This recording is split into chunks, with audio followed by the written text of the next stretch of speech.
19వ తేదీ సూర్యోదయానికంటే ముందు భారత కాలమాన ప్రకారం 1:59 కుజుడు కర్కాటక రాశిలోకి ప్రవేశించాడు. ప్రపంచమంతా కూడా, ప్రపంచంలో పలు చోట్ల కూడా ఈ మారణ కాండ అనేది విపరీతంగా జరుగుతున్నది. సిరియాలో దాదాపుగా 1100 మంది విషవాయువుల వలన మరణించారు. వెంటనే అమెరికా దేశం కూడా దానికి స్పందించింది. వెంటనే సిరియా తీరానికి దగ్గరలోనే అమెరికా నేవీ బలగాలన్నీ కూడా సిద్ధంగా ఉన్నాయి. అక్కడ సిరియాలో జరిగినటువంటి రసాయనిక దాడి నిజాలు మీద ఒక రిపోర్ట్, ఇంటెలిజెన్స్ రిపోర్ట్ కావాలని అమెరికా పట్టుబట్టి ఉంది. ఆ రిపోర్ట్ గనక కావాలని చేశారు అనేటువంటిది కనుక ఇంటెలిజెన్స్ రిపోర్ట్లో ఉంటే సిరియా పైన సైనిక చర్య అనేది త్వరలో జరగబోతుంది. మరి వెయిట్ అండ్ సీ. మరి యుద్ధ మేఘాలన్నీ కూడా కమ్ముకుంటున్నాయి.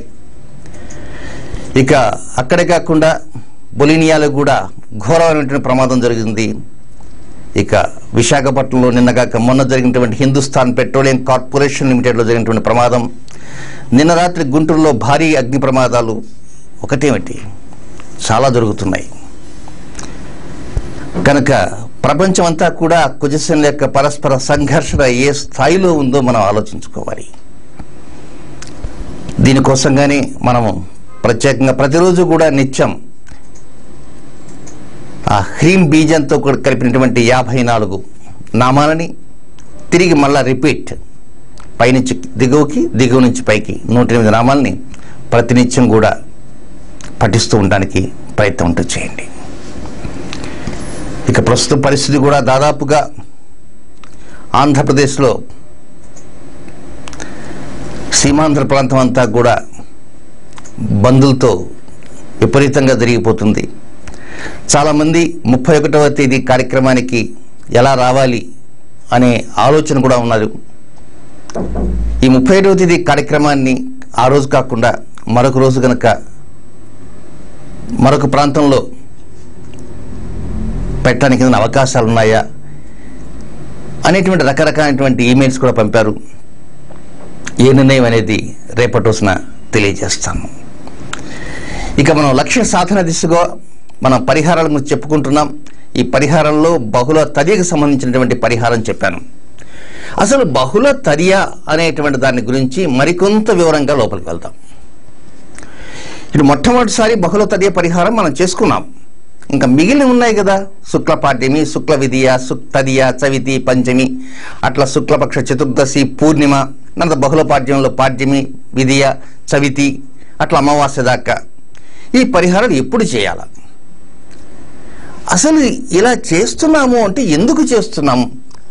ఆ నెలలోనే ఎందుకు చేయాలి? ఆశ్వీజ కార్తీక మాసాలు ఎందుకు చేయాలి? ఇక్కడ చైత్ర వైశాఖ మాసం ఎందుకు చేయాలి? దాని వివరాలు కూడా మనం తెలుసుకుందాం. ఇక బహుళ తదియ చేసిన తర్వాత మిగిలినటువంటివి ఎప్పుడెప్పుడు మొదలు పెట్టాలి, ఆ వివరాలు కూడా మనం తెలుసుకుందాం. జగద్రక్షకుడు శ్రీమన్నారాయణమూర్తి, శ్రీ సూర్య భగవానుడు, గ్రహరాజు. ఆయన లేకపోతే ప్రపంచమే లేదు. కనుక ఆయన సూర్యనారాయణమూర్తి, శ్రీ సూర్య భగవానుడు, జగద్రక్షకుడు, కంటికి కనపడేటువంటి ప్రత్యక్ష దైవమే శ్రీ సూర్యనారాయణుడు. ఆ శ్రీ సూర్యనారాయణుడుగా చెప్పబడుతున్నటువంటి జగద్రక్షకటువంటి గ్రహరాజు అయినటువంటి సూర్యుడు, ఆయన యొక్క రాశి సింహరాశి. మనం చెప్పుకున్నాం మొట్టమొదటి కూడా. జ్యోతిష్యంలో ప్రతి గ్రహానికి కొన్ని ఉచ్చ క్షేత్రాలు, కొన్ని నీచ క్షేత్రాలు ఉంటాయి, కొన్ని స్వక్షేత్రాలు ఉంటాయి, కొన్ని మిత్రక్షేత్రాలు ఉంటాయి, కొన్ని శత్రుక్షేత్రాలు ఉంటాయి, కొన్ని సమక్షేత్రాలు ఉంటాయి. అలాగే సూర్యుడు ఒక రాశి నుంచి మరొక రాశిలోకి ప్రవేశించేదాన్ని సంక్రమణము అంటాం. ఒక రాశి నుంచి మరొక రాశిలోకి ప్రవేశించేదాన్ని సంక్రమణము అంటాం. మనం ఉత్తరాయణ పుణ్యకాలం వచ్చింది అంటే అది మనకు ఎలా తెలుస్తుంది? మకర రాశిలోకి సూర్యుడు ప్రవేశించిన తర్వాత మనం సంక్రాంతి పండుగ జరుపుకుంటాం. దాన్ని ఉత్తరాయణ పుణ్యకాలము లేక మకర సంక్రమణము అని మనం తెలుసుకుంటున్నాం. అలాగే దక్షిణాయనము. దక్షిణాయనం అంటే కర్కాటక రాశిలోకి సూర్యుడు ప్రవేశించిన తర్వాత వచ్చేది దక్షిణాయనము. ఆ ప్రవేశించే దాన్నే కర్కాటక సంక్రమణము అంటారు. ఆ రోజును కర్కాటక సంక్రాంతి అంటారు. మకర రాశిలోకి ప్రవేశించేదాన్ని మకర సంక్రమణము అంటారు. ఆ రోజును మకర సంక్రాంతి అంటారు. ఇది అందరికీ తెలిసినటువంటిది. అలాగే మేషరాశి నుంచి మీనరాశి వరకు 12 సంక్రమణములు ఉంటాయి, 12 సంక్రాంతులు ఉంటాయి. మేష సంక్రమణము అంటే మేష సంక్రాంతి. మనకు ఉగాది పండుగ ఎలా చేసుకుంటామో మేష సంక్రాంతి రోజున తమిళియన్స్ వారి ఉగాది చేసుకుంటారు. అయితే ఇక్కడ మనము 4 సంక్రమణల గురించి మనం తెలుసుకోవాలి. మొదటిది మేష సంక్రమణము. మేష సంక్రమణము అంటే మేషరాశిలోకి సూర్యుడు సంచారం చేసేటువంటి సమయాన్ని అంటే ప్రవేశిస్తాడు. అశ్విని నక్షత్రం 1వ పాదంలోకి ప్రవేశిస్తాడు. ఆ ప్రవేశించే రోజే మేష సంక్రమణము, అదే రోజు మేష సంక్రాంతి. ఆ మేషము అనేటువంటిది సూర్యుడికి ఉచ్చక్షేత్రము.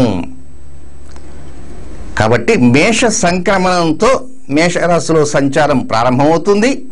ఒక నెలపాటు అక్కడ ఉంటాడు.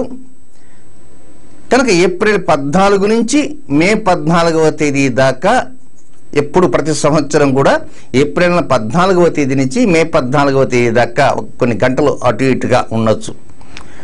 మేషరాశిలో సూర్యుడు సంచారం చేస్తుంటాడు కనుక ఆ మొత్తం అంతా కూడా సూర్యుడికి ఉచ్చక్షేత్రము, కమాండింగ్ పొజిషన్. మరి ఉచ్చక్షేత్రం మనం తెలుసుకున్నాం కదా, మరి నీచక్షేత్రాన్ని కూడా తెలుసుకుందాం. అసలు ఉచ్చక్షేత్రం అంటే ఏమిటి? భూమికి సూర్యుడు దగ్గరగా వస్తాడు. భూమికి సూర్యుడు దగ్గరగా వస్తుంటే సూర్యుడు కాన్స్టెంట్గా ఉంటాడు కదా, అంటే భూమి సూర్యునికి దగ్గరగా వెళ్తుంది, సూర్యునికి భూమి దగ్గరగా చేరుతుంది. అప్పుడు మనకు ఎండలు విపరీతంగా వస్తుంటాయి. దాన్ని సూర్యస్థితిని ఉచ్చస్థితి అంటాం. అలాగే ప్రతి సంవత్సరము అక్టోబర్ 16వ తేదీ దగ్గర నుంచి నవంబర్ 16వ తేదీ దాకా తులారాశిలో సూర్యుడు ఉంటాడు. ఆ తులారాశి అనేది సూర్యుడికి నీచక్షేత్రము. అంటే తులారాశిలోకి సూర్యుడు ప్రవేశించే దాన్ని తులా సంక్రమణము అంటారు. ఆ నెలపాటు ఆ నీచ స్థానంలో సూర్యుడు ఉంటాడు. కనుక ఉచ్చస్థానము మేషరాశి, నీచ స్థానము తులారాశి. వెరీ గుడ్, మనకు తెలిసిపోయింది. ఇప్పుడు సూర్యుడు ఉచ్చ స్థితిలో ఉన్నటువంటి సమయంలో మనము బహుళ తదియకు సంబంధించిన పరిహారాన్ని చేసుకుంటాం. ఈ కాలచక్రంలో ఆగస్టు 15 ప్రతి సంవత్సరం ఆగస్టు 15 స్వాతంత్ర దినోత్సవం జరుపుకుంటాం తప్ప తిథుల ప్రకారం జరుపుకోం. అలాగే క్రైస్తవులు వారి యొక్క పండుగని డిసెంబర్ 25వ తేదీ తిథుల ప్రకారం జరుపుకోరు, డేట్ల ప్రకారం జరుపుకుంటారు. కానీ హిందూ సాంప్రదాయం ప్రకారము పండుగలు, ఇతర పర్వదినాలు అన్నీ కూడా గ్రహ సంచారాలను బట్టి ఉంటాయి. కనుక ఈ బహుళ తదియ అనేటువంటిది వసంత ఋతువులో కావలసినటువంటి చైత్ర వైశాఖ మాసాలలో బహుళ తదియ మనం చేయాలి గనక పరిహారము ఆ చైత్ర వైశాఖ మాసాల్లో చేసేటువంటి సమయంలో ఖచ్చితంగా సూర్యుడు ఆ సమయంలో వసంత ఋతువులో ఉచ్చస్థానంలో ఉంటాడు. కాబట్టి ఉచ్చస్థానానికి సంబంధించినటువంటి ఆ బలాన్ని మనం పొందాలి. అలాగే సూర్యుడు నీచస్థానంలో ఉండేది ఎప్పుడు? సూర్యుడు నీచస్థానంలో ఉండేది ఎప్పుడు? ఆశ్వీజ కార్తీక మాసాలలో సూర్యుడు నీచస్థానంలో ఉంటాడు. కనుక సూర్యుడు ఉచ్చలో ఉన్నప్పుడు తగిన బలాన్ని పొందాము, సూర్యుడు నీచలో ఉన్నప్పుడు కూడా తగిన బలాన్ని మనం పొందాము. అంటే ఉచ్చ బలాన్ని మనం పొందగలిగాము, నీచ బలాన్ని పొందగలిగాము. రెండు బలాన్ని కూడా పొందటం కోసంగా అటు వసంత ఋతువును కేటాయించుకున్నాం, ఇటు శరద్ ఋతువుని కేటాయించుకున్నాం. ఓకే, ఇంతవరకు బాగానే ఉంది. మిగిలినటువంటి పాడ్యమి దగ్గర విజయ చవితి పంచమి షష్ఠి ఆ విధంగా అమావాస్య దాకా ఉన్నాయి కదా పరిహారాలు. ఈ పరిహారాలు చేయాలంటే ఎప్పుడెప్పుడు చేయాలి, ఎలా చేయాలి, ఈ పరిహారాలు చేసే సమయంలో ఎలాంటి జాగ్రత్తలు తీసుకోవాలి, చాలా కేర్ఫుల్గా ఆలోచించడానికి ప్రయత్నం చేయండి. ఇప్పుడు మనం మేష సంక్రమణము అంటే మేష సంక్రాంతి గురించి తెలుసుకున్నాం, తులా సంక్రమణము తులా సంక్రాంతి తెలుసుకున్నాం, ఉచ్చస్థానము నీచస్థానం. ఇప్పుడు మరొక 2 అంశాలు తెలుసుకుంటే ఆ పరిహారానికి మనకు అర్థమవుతుంది. ప్రతి సంవత్సరం కూడా డిసెంబర్ 15 లేక 16 డిసెంబర్ 15 లేక 16వ తేదీలలో మనకు ధనుస్ సంక్రమణం జరుగుతుంది. మనకు జరిగేది ధనుస్ సంక్రమణం అంటే మూలా నక్షత్ర మొదటి పాదంలోకి సూర్యుడు సంచారం చేసుకోవడానికి వస్తాడు. దాన్ని ధనుర్మాసము అంటారు. అది నోట్ డౌన్ చేసుకోండి, గుర్తుంచుకోండి. ప్రతి సంవత్సరము డిసెంబర్ 15 కానీ 16వ తేదీలో మూలా నక్షత్రంలోకి ప్రవేశిస్తాడు కనుక సూర్యుడు అక్కడి నుంచి భోగి పండుగ వరకు ఉండేటువంటి సమయం అంతా కూడా ధనుర్మాసము అంటారు. ఆ మూలా నక్షత్రంలోకి ప్రవేశించేదాన్ని ధనుర్ సంక్రమణము అంటారు. ఓకేనా? నెక్స్ట్, ప్రతి సంవత్సరము జనవరి 14-15 తేదీలలో మకర రాశిలోకి సూర్యుడు ప్రవేశిస్తాడు కనుక దాన్ని మకర సంక్రమణము అంటారు. ప్రవేశించిన రోజును మకర సంక్రాంతి అంటారు. అక్కడి నుంచి ఉత్తరాయణ పుణ్యకాలం ప్రారంభమవుతుంది. మొదటిది ధనుర్మాసం వచ్చింది, తర్వాత ఇది మకర మాసము అంటారు. అంటే మకర సంక్రమణం నుంచి కుంభ సంక్రమణం దాకా ఉండే నెలంతా కూడా మకర మాసము అంటే ఉత్తరాయణ పుణ్యకాలంలో మొదటి నెల. నెక్స్ట్, ప్రతి సంవత్సరము జూలై నెల 16వ తేదీ 17వ తేదీన ప్రతి సంవత్సరము జూలై నెల 16వ తేదీన లేక 17వ తేదీన కర్కాటక సంక్రమణం జరుగుతుంది. అంటే పునర్వసు నక్షత్రం 3వ పాదంలోకి సూర్య ప్రవేశం జరగటంతో కర్కాటక సంక్రమణం జరిగి అక్కడి నుంచి దక్షిణాయన పుణ్యకాలం మొదలవుతుంది. కనుక జూలై 17 నుంచి ఆగస్టు 16 దాకా ఆ నెలంతా కర్కాటక మాసము అంటారు. దక్షిణాయనం జరిగేటువంటి మొదటి రోజున కర్కాటక సంక్రమణం అంటారు. దాన్నే కర్కాటక సంక్రాంతి అంటారు. ఇప్పుడు మనకు 3 సంక్రాంతులు అవసరం. మొదటిది ధనుస్ సంక్రాంతి, అక్కడి నుంచి మకర సంక్రాంతి దాకా 1 మంత్. మకర సంక్రాంతి దగ్గర నుంచి 1 మంత్ 2 నెలలు. నెక్స్ట్ కర్కాటక సంక్రాంతి దగ్గర నుంచి నెక్స్ట్ సింహ సంక్రాంతి 1 మంత్, మొత్తం 3 మాసాలు. ఇవి తేదీల్లో చెప్పుకుందాం. ఉత్తరాయణము ప్రతి సంవత్సరం కూడా 14-15 తేదీల్లోనే జనవరి 14-15 తేదీలలో ఉత్తరాయణం మొదలవుతుంది.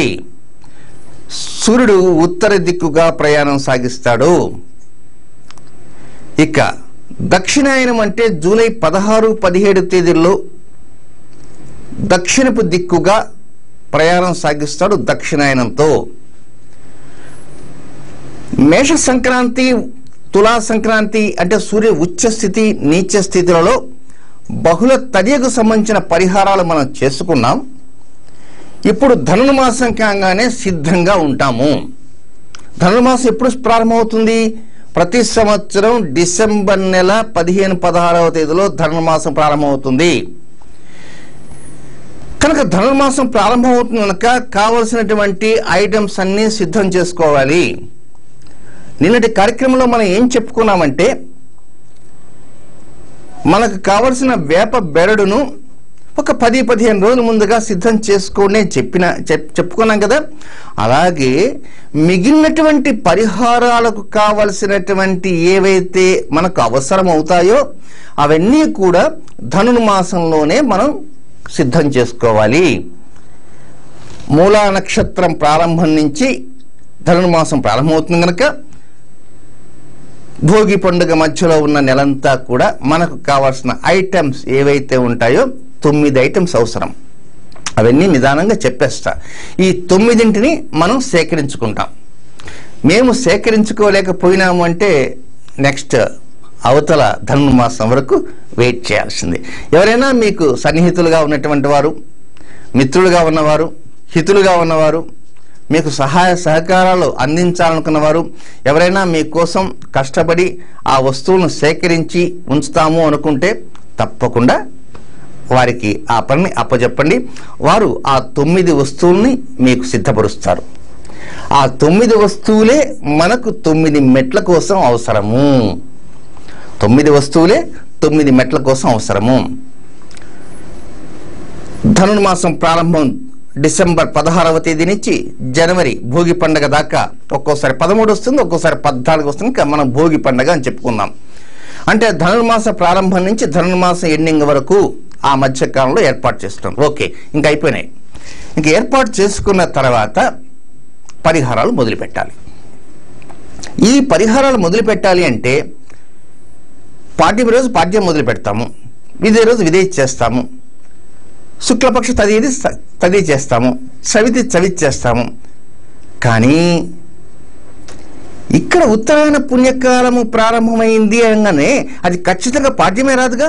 ఒక్కోసారి అమావాస్య వస్తుంది, ఒక్కోసారి పూర్ణిమ వస్తుంది, ఒక్కొక్కసారి చవితి వస్తుంది. ఏ తిథి అంటే ఆ తిథి వస్తుంది.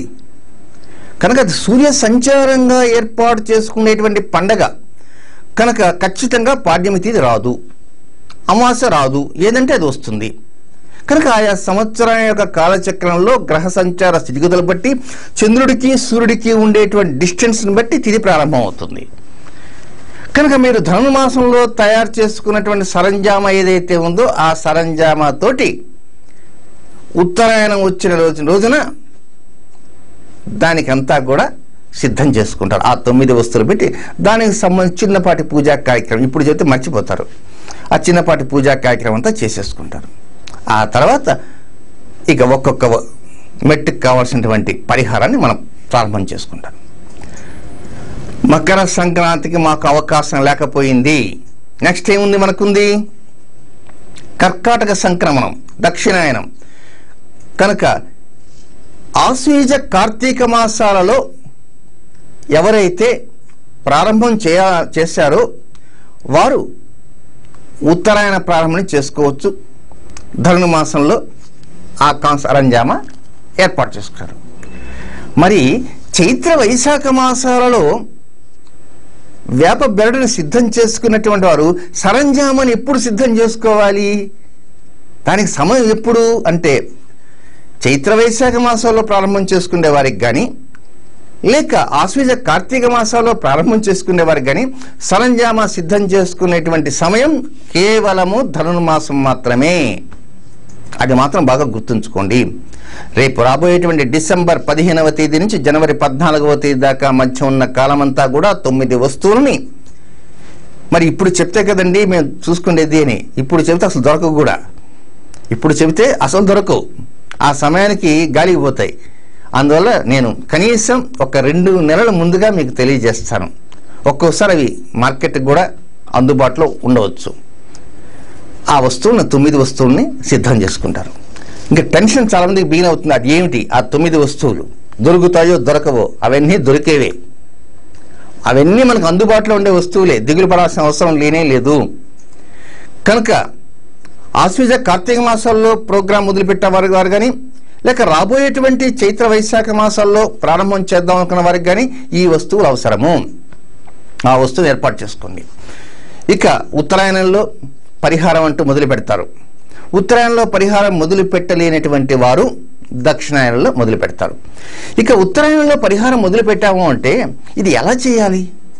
ఇంకా అదే పరంగా రోజు పరిహారం చేసి ఉన్న సమయం అంతా దానికి కేటాయించుకుంటే ఇతర పనులు ఎట్లా? కనుక మీకు ఒక ప్లానింగ్ అనేది అవసరం. ఆ ప్లానింగ్ ఎలా అంటే ఈ రోజున సంక్రాంతి పండుగ అని అనుకుందాం. ఈ రోజున ఆ 9 వస్తువుల్ని మనం సరైన రీతిలో చిన్నపాటి పూజా కార్యక్రమం ఏర్పాటు చేసుకున్నాం. అన్ని వస్తువుల్ని మన దగ్గర పెట్టుకున్నాం. ఇక ఒక్కొక్క వస్తువుకి సంబంధించినటువంటి తిథుల్ని మనం చూసుకుంటాం. ఆ తిథి వెనక రావచ్చు, ముందు రావచ్చు, అటు రావచ్చు, ఇటు రావచ్చు. కనుక ఏ వస్తువుతో ఏ తిథి అనేది నేను చెప్తాను. కనుక మీరేం చేస్తారంటే మీ అనుకూలత ప్రకారంగా పాడ్యమి తిథి ముందు చేసుకోండి, లేదా తర్వాత చవితి చేసుకోండి, లేదా నవమి చేసుకోండి, తర్వాత ఏకాదశి చేసుకోండి, వీటన్నిటి కాకుండా సప్తమి చేసుకోండి, లేదా అష్టమి చేసుకోండి. అది మీ మీ ఇష్టానుసారమే తప్ప ప్రత్యేక నియమ నిబంధనలు అంటూ ఏమీ లేవు. కనుక మొత్తం 9 వస్తువులకు సంబంధించినటువంటి తిథులు ఏవైతే ఉన్నాయో అవన్నీ కలిపి పూసగుచ్చిన విధంగా మొత్తం టోటల్గా చెప్పేస్తాను. ఇప్పుడు కాదండి, సిద్ధంగా ఉండకండి. ముందంతా ప్లానింగ్ అంతా అర్థమైతే అప్పుడు మనం వెళ్ళిపోవచ్చు. కనుక ఆ ప్రకారంగా ఉత్తరాయణం నుంచి చేసుకుంటారు. ఎప్పటిలోపల పూర్తయిపోవాలది? ఆ కార్యక్రమం అంతా కూడా దక్షిణాయనం ప్రారంభం లోపల ఈ మిగిలిన తిథులన్నీ కంప్లీట్ చేసేసుకోండి. అంటే జనవరి నెల సంక్రాంతి పండుగ రోజు ప్రారంభం చేసి ఉత్తరాయణం ఎండింగ్ లోపల బహుళ తదియకు తప్ప మిగిలిన అన్నీ పూర్తి చేసేసుకోండి, అయిపోతాయి. నెక్స్ట్, దక్షిణాయనం ప్రారంభం రోజున ఎవరైతే మొదలు పెడతారో వారు బహుళ తదియ తప్ప మిగిలిన అన్నీ కూడా అవతల వచ్చే ఉత్తరాయణం మొదటి లోపల పూర్తి చేసుకోండి. ఈ వీడియోని 1కి 2 సార్లు జాగ్రత్తగా వినటానికి ప్రయత్నం చేయండి. ఎక్కడ కన్ఫ్యూజన్ అనేది వద్దు. కనుక ఉత్తరాయణంలో మొదలు పెడితే ఉత్తరాయణం పూర్తి అయిపోవాలి, దక్షిణాయనం మొదలు పెడితే దక్షిణాయనం పూర్తి అయిపోవాలి. ఒక బహుళ తదియ మాత్రం 2 అయినాల్లో ఉంటుంది. ఈ ప్రకారంగా చేసినందువలన మనకి ఏమిటండి లాభము? ఎనీ సైంటిఫిక్గా మనకేమన్నా ఉందా? కొంతమంది ఆలోచిస్తారు, మీరు చెప్పేదానికి గ్రహ సంచారానికి ఎక్కడన్నా పొంతన ఉందా? ఉగాది రోజునే మనం వేప చేసి ఎందుకు తినాలి?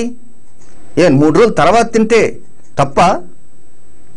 లేకపోతే ఎల్లుండి ఉగాది, ఈరోజు వేప చేసి తిందాము, నష్టమా? అది పనిచేయదు. ఉగాది రోజే వేప చేసి తినాలి, అది శాస్త్రీయమైనటువంటి పద్ధతి. ఎందుకు, ఎలా మొండిగా మాట్లాడతారు కొంతమంది, హేతువాదం వేసేవాడు ఉంటారు. ఉగాది రోజే ఎందుకు? శ్రీరామనవమి రోజే ఎందుకు పానకం తాగాలి, వడపప్పు తినాలి?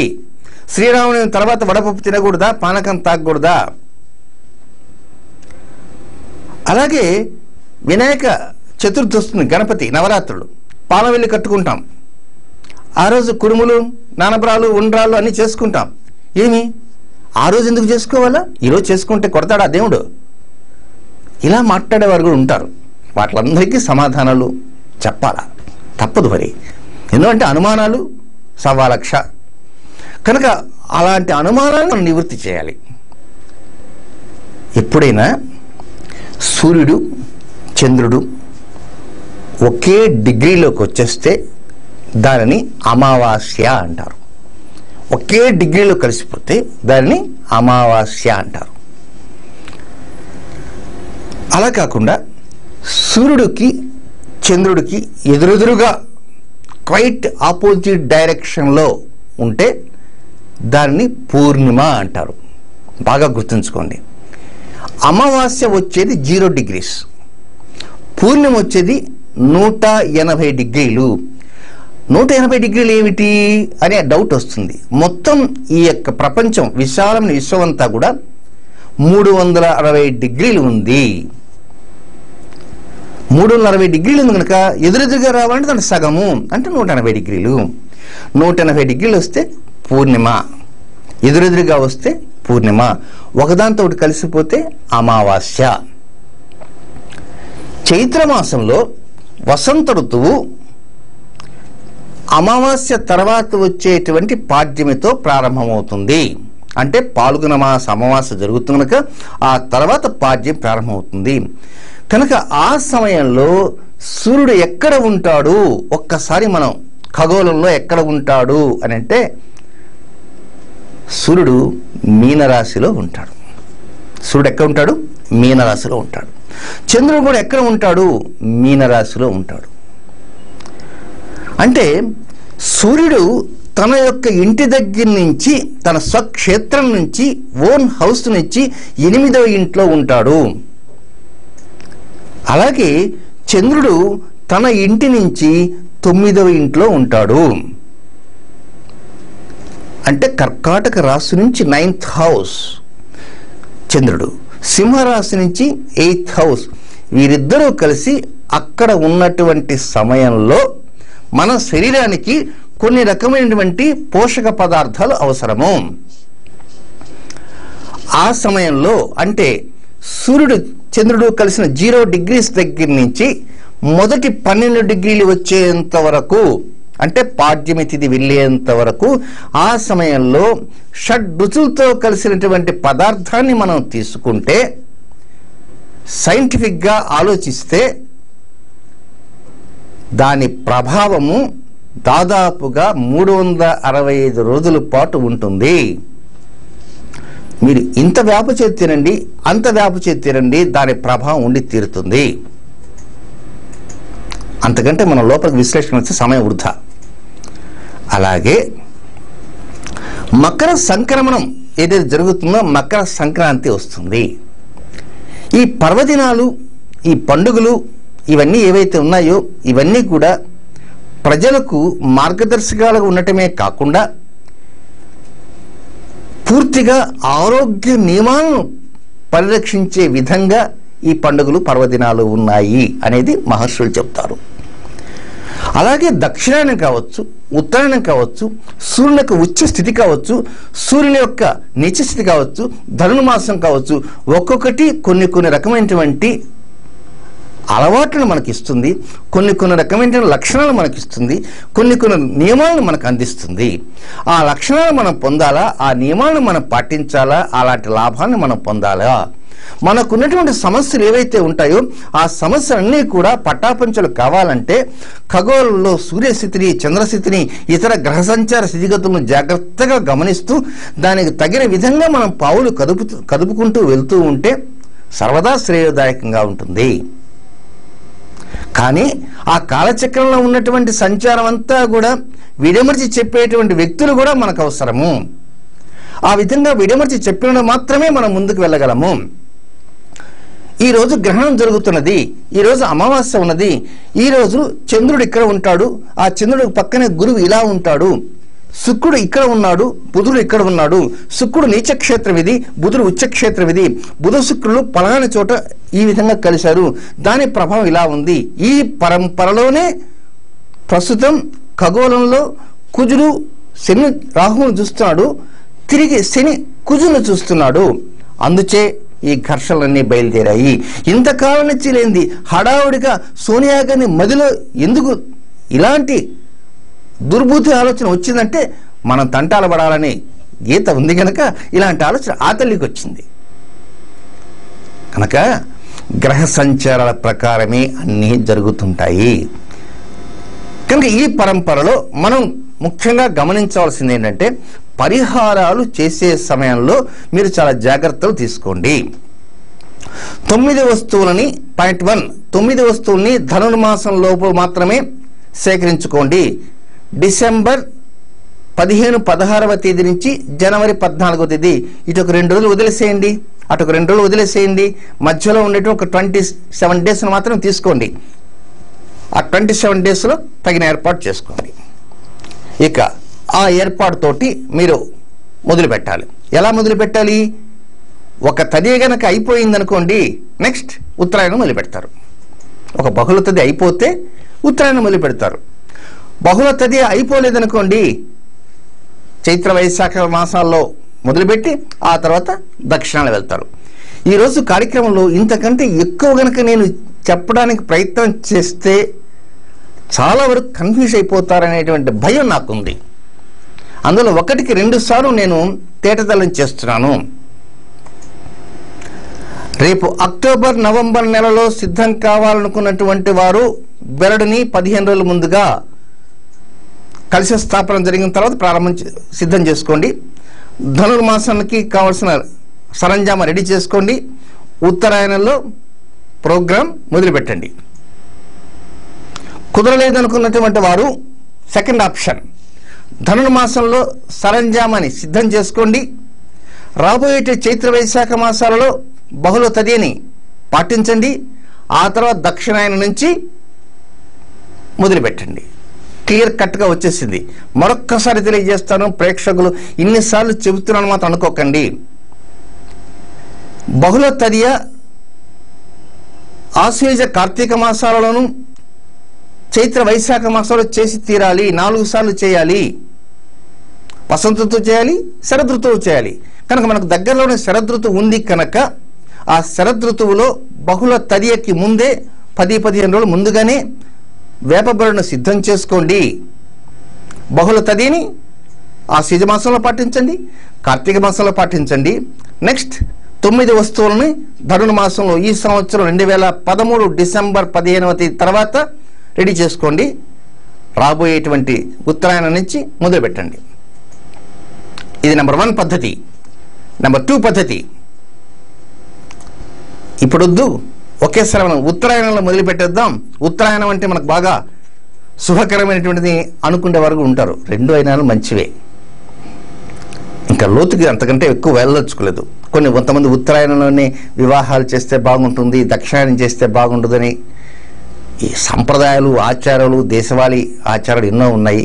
ఏదేమైనప్పటికీ మేము ఉత్తరాయణం మొదలు పెడదాం అనుకున్నటువంటి వారు మాత్రం సరంజామని ఈ డిసెంబర్లో సిద్ధం చేసుకోండి. ఉత్తరాయణంలో వసంత ఋతువులో బహుళ తదియ,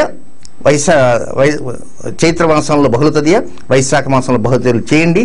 దక్షిణాయనం నుంచి అంటే 2014 జూలై 16-17వ తేదీ నుంచి దక్షిణాయనం ప్రారంభమవుతుంది కనుక అక్కడి నుంచి పరిహారం మొదలుపెట్టండి.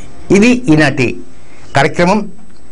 రేపటి కార్యక్రమంలో ఈ పరిహారంలో కావాల్సినటువంటి మరికొన్ని నిజానిజాలు అన్నమాట ఎందుకు అంటున్నానంటే చాలా అతి ముఖ్యమైనటువంటి అంశాలన్నీ కూడా తేటతెల్లం చేస్తాను. చక్కగా నోట్ డౌన్ చేసుకొని పరిహారాన్ని పాటించండి. కేవలం లక్ష్య సాధన దిశగా వెళ్ళే వారికి మాత్రమే కాదు, మన జీవితమే ఒక లక్ష్యం. మన జీవితాన్ని మంచి మార్గంలో సుగమం చేసుకోవాలనుకున్న వారందరూ కూడా ఈ పరిహారాన్ని పాటించండి. రేపటి కార్యక్రమంలో మంచి పరిహారాల కోసం వెయిట్ చేయండి. అంతవరకు సెలవు. నమస్కారం.